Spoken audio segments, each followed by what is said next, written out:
हर कोई बात करता है, शनि की साढ़े साती लग गई, हर कोई बात करता है, शनि की साढ़े साती का अंतिम चरण है।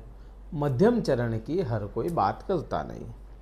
मध्यम चरण बहुत ज़्यादा इम्पोर्टेंट है। इम्पोर्टेंट तो पूरी ही साढ़े साती होती है, लेकिन मध्यम चरण वो चरण है जिसमें आपको अभी बहुत कुछ सहना बाकी होता है। बात यहाँ मीन राशि के लिए केतु ग्रह की करने वाले हैं, और इस साढ़े साती के मध्यम चरण में जब केतु ऐसी जगह पे जाकर के बैठा है जहाँ पे उसमें कुछ पोटेंशियल है देने के लिए भी, उसी की अपन चर्चा करने वाले हैं।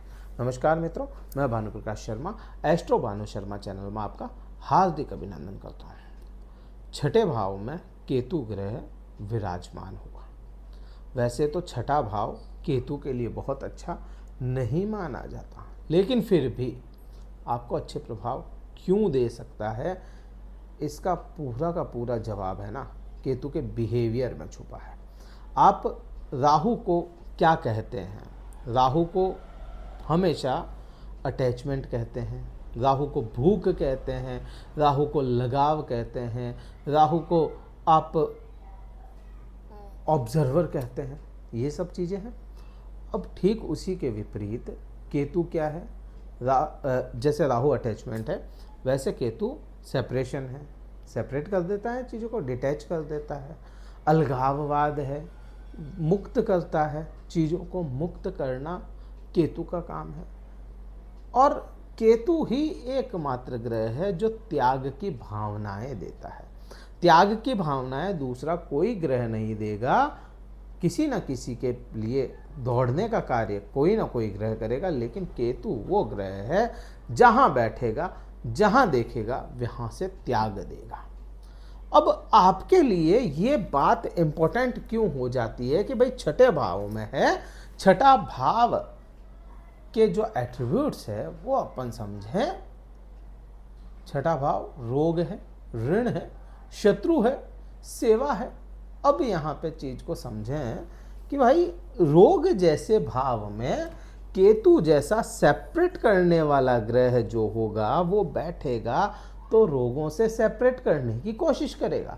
लेकिन केतु के पास में भी कुछ रोग ऐसे होते हैं जो वह देता ही देता है। जैसे केतु गूढ़ ज्ञान है, गुप्त चीजें हैं, रहस्य है। तो जीवन में कोई गुप्त, इस समय में कोई गुप्त तरह का आपको रोग सामने आ जाए तो वो अपने को समझ में आता है। ये भाव जो है ना, ये भाव इंसान के स्टूल पास का जो भाव माना गया वो भाव भी यहाँ से देखते हैं। भाई स्टूल पासेस जो होते हैं वो यहाँ से और यहाँ से देखे जाते हैं। अब वहाँ पे केतु जैसा ग्रह बैठेगा, और केतु भी तो वही है ना, तो वो रोग आपको आ सकता है। तो ये चीज़ का भी अपने को बड़ा बड़ा ध्यान रखना पड़ेगा, अदरवाइज प्रॉब्लम आ जाए। ठीक है, तो वो चीज़ भी है। ऋण की जब बात करें, ऋण से दूर रखने का काम करता है केतु। तो अब आपसे ऋण दूर रखेगा या आपको ऋण से दूर रखेगा, लेकिन जहां आप पे आपके ऋण के बिना काम नहीं चलना है तो फिर प्रॉब्लम हो गई। तो ये चीज को अपने को समझ में आता है। अब छठे भाव में जब केतु बैठता है, मैं उपाय की बात करूं यहाँ पे, छठे भाव में जब भी केतु बैठता है ऐसे इंसान को हमेशा सेवा करनी चाहिए और निस्वार्थ सेवा करनी चाहिए। तो केतु के प्रभाव अच्छे देखने को मिलते हैं, ये चीज भी है। जॉब से थोड़ा दूर कर सकता है ये, लेकिन अगर आप सेवा भावी हो जाए, निस्वार्थ सेवा करते हैं, स्ट्रीट डॉग्स हो गए, पक्षी हो गए, मछलियाँ हो गई, इनकी तो आपको अच्छे प्रभाव मिलेंगे। बुजुर्ग हो गए, बुजुर्गों की सेवा करते हैं तो आपको अच्छे प्रभाव मिलेंगे। तो ये चीज़ आपके लिए बेटर हो सकती है। फिर अपन दृष्टि संबंध की बात करें, उससे पहले ये देखो राहु केतु काम कैसे करता है। केतु के लिए अपने को कार्य करने हैं। केतु बिगड़ा है तो राहु से सुधरेगा, और राहु अगर बिगड़ा है ना तो केतु से सुधरेगा। अब जैसे राहु की भूख जहां जा रही है, वहीं उसी भाव के ठीक सामने वाले भाव पर कार्य किया जाए तो राहु की भूख शांत हो जाती है। समझ गए? और उदाहरण बताऊं, जैसे राहु यहाँ पे है 12वें भाव में, 12वें भाव में बैठा राहु अगर आपके यहाँ पे देखेगा चौथे भाव पे, ये क्या हो गया, सुख हो गया। यहाँ से बैठा हुआ केतु आपके कर्म क्षेत्र को देखेगा 5वीं दृष्टि से, तो ये हो गया कर्म।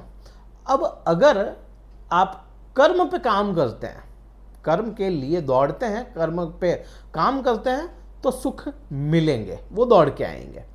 और वहीं आपको कर्म से भी ज़्यादा परेशानी हो रही है और सुख से भी परेशानी हो रही है, तो सुख के लिए काम करेंगे तो बाय डिफ़ॉल्ट आपकी चीज़ें वही हो जाएगी। भाई सुख इंसान चाहेगा तो कर्म के लिए दौड़ना पड़ेगा, वही चीज़ है।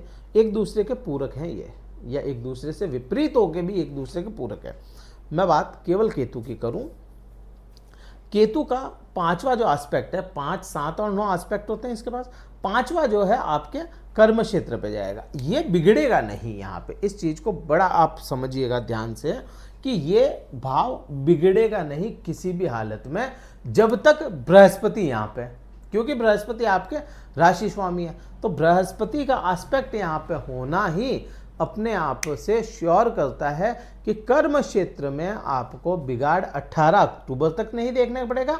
उसके बाद में 2 महीने तक थोड़ा सा कर्म को लेकर के आगे पीछे हो सकता है, लेकिन फिर से जब बृहस्पति यहाँ पे होंगे तो चीज़ें ठीक होती हुई नजर आएगी। तो जब तक बृहस्पति है तब तक किसी प्रकार का कोई इशू नहीं है। उसके बाद में भी मैं कहूँ कि बृहस्पति आगे बढ़ जाएंगे तो भी इसको संभाल लेंगे।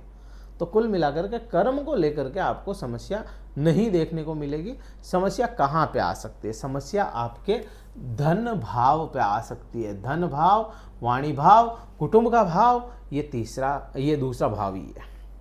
अब आप देखो, कोई इंसान सेवा नहीं कर रहा है, जॉब नहीं कर रहा है, कर्म पे ध्यान नहीं दे रहा है, तो बचा हुआ धन का क्या होगा? नाश ही तो होगा ना। तो अपने को जॉब करना है, सेवा करनी है, कर्म करना है, तो धन खराब नहीं होगा। दूसरा, अपनी वाणी को अपने हिसाब से मॉडिफाई करना पड़ेगा आपको। मैं कह रहा हूँ मॉडिफाई करना पड़ेगा, यहाँ पे ये नहीं कह रहा हूँ सुधार के रखना है, क्योंकि केतु बोलने देगा नहीं। आपको अच्छा, सुंदर और नपे तुले शब्दों में अपनी वाणी को रखना पड़ेगा, क्योंकि आपके मध्यम चरण की 7.5 है, तो इसके प्रभाव अधिक होंगे। तो उस चीज़ का ध्यान रखें। अब मेहनत की बात जब मैं कर रहा था, एक चीज़ और समझो, सारा खेल है ना करियर का अटका हुआ है इस बार मीन राशि वाले जातकों पे करियर पे ही सारा फोकस डालना पड़ेगा। केतु देख रहा है, बृहस्पति यहाँ पे देख रहा है, और शनि कहाँ पे? मीन राशि में। शनि भी तो यहाँ पे ही देख रहे हैं अपनी दृष्टि से। तो कुल मिलाकर के करियर पे आपको ध्यान बहुत अधिक देना पड़ेगा। उस चीज़ का रखना है अपने को दिमाग में कि करियर अपना सही होना चाहिए, बाकी सब चीज़ें ठीक होती हुई चली जाएगी। तो ये प्रभाव मैंने आपको बताए, उपाय भी मैंने बताया। भाई सेवा करनी है, निस्वार्थ भाव से सेवा करनी है, तब जाकर के प्रभाव अच्छे देखने को मिलेंगे। अदरवाइज प्रभाव इसके पूरे आ सकते हैं। और तो बस यही है। वीडियो ठीक लगा हो तो लाइक कीजिए, शेयर कीजिए, सब्सक्राइब जरूर कीजिए, ताकि आने वाले समय में और भी ऐसे ही वीडियो आएंगे तो वो देख सकते हैं आप। और अगर कुंडली विश्लेषण करवाना चाहते हैं, डिस्क्रिप्शन में कार्यालय का नंबर है, व्हाट्सएप मैसेज द्वारा संपर्क करके अपना स्लॉट बुक करवा के मुझसे बात कर सकते हैं। इस वीडियो में इतना ही था। जय हिंद, वंदे मातरम, भारत माता की जय।